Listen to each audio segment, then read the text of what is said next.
Hi everybody, uh, welcome to my channel.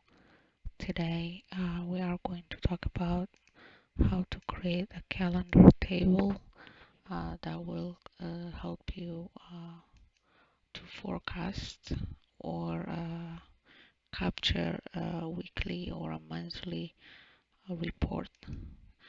Okay, so here as you guys can see, I have a table. I'm about to start creating this table. This table is weekend, day, week, month count, quarter, year, and then the forecast date. Uh, so let's start working on and then adding a formula so you can able to put those dates in there. So in the weekend is always is on Sunday.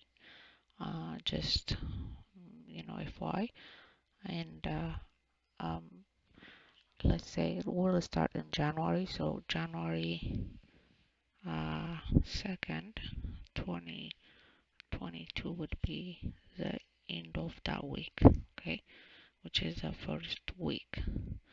Uh, and also that could be always end of the week is always on Sunday, okay. So moving forward, let's say if you want to know when is gonna be the next ending week, all you gotta do is equal sign A2, click there or type it, and then plus 7 because we have 7 days a week, right? In week. So the next ending week will be on 1/9, and then if you wanna know, you just drag it. You wanna know the next ending week will be 1/16. Okay, so you can actually drag it all the way to, I don't know, next year. So it will come to the next year here. Okay, so you don't have to type this. You can actually uh, create this formula.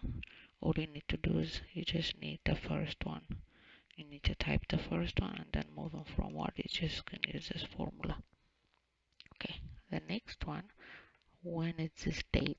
Well, we know the end of the week is always is on Sunday, but if for any reason you want to change it to somewhere in a different, you can get that date.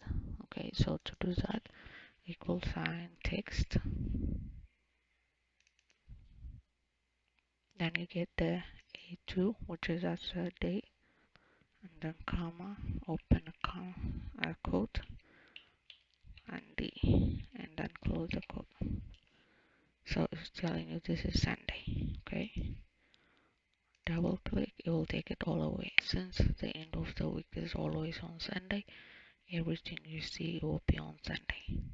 Let's say here, for whatever reason, let's change this number to 5, and then this will change to Friday. This is a Friday, and then you can use it for this way too. For now I'm just gonna change it to Sunday. Okay, so the next one would be week. Week means like how many weeks we have a year. We have 52 weeks a year. Okay, so we will give it the first one. Okay, that is, I'm gonna center this. The first week is week one, and then moving from there we can add the next week, which will be the second week. Will be, this should be 2. Okay, to do that, equal sign if, okay, and then you put C2, click here, plus 1 greater than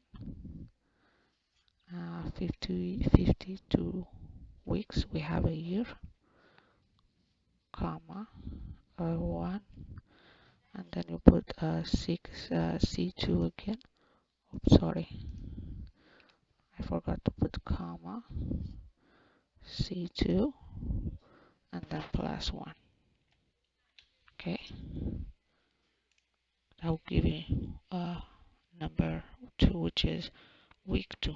Okay, then moving from here, you can add, double click, it will give you all the weeks we have, and then at the end of December, which is right here, it should finish week 2. Okay, so the only thing you type manually will be here, the first one.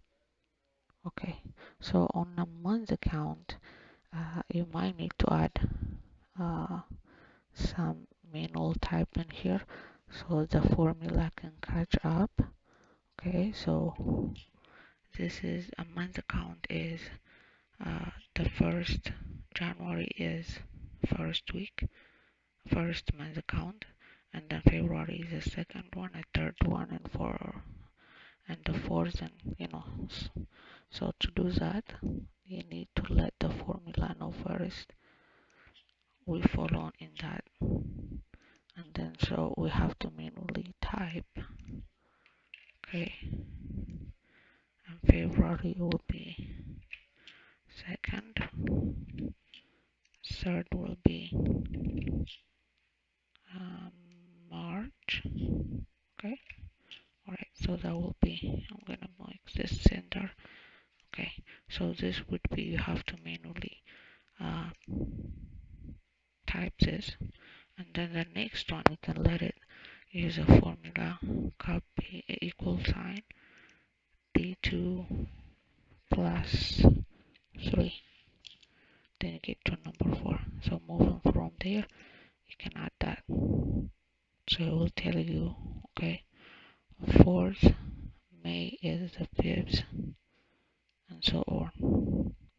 So you have to type manually the first 3 months. And then quarter is, we have 4 quarters a year. Okay, so you need to let the first quarter is 3 months. So we have 12 months, you have to divide that by 3, so that's our 4 months, right? So this would be all the way to March, would be first quarter, right? And then after that, you use equal sign E2 plus 1. That will be your second quarter. Then from there, you will take it, and then in July, you will start third quarter. So you have to manually type the first quarter and then let the formula take in there. Okay, and then the year, this is 2022. Okay, and then moving from there, you gotta do equal sign if C3, because this is a weak one, right? C3 if greater than, and C2 comma year 1, which is F F2 right here, 22 comma, I'll put another F2, that will be a plus 1. Okay, this is how I get my year, and then you would see the year would change around here. Okay, alright, and then to do a forecast date will be like, this is January, and then February, and then March. To do the forecast here, you will select that one, is easy, equal sign, you type date, okay, and then F2 comma, and then D2, which is a month's count, comma, and 1. That's the first January. Then double click. You see this is January. Here is February, and then March, then April. Okay. All right.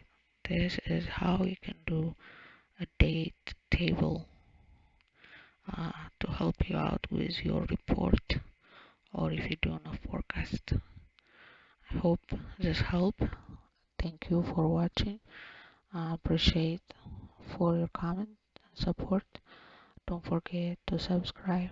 Alright, see you soon. Thank you. Bye.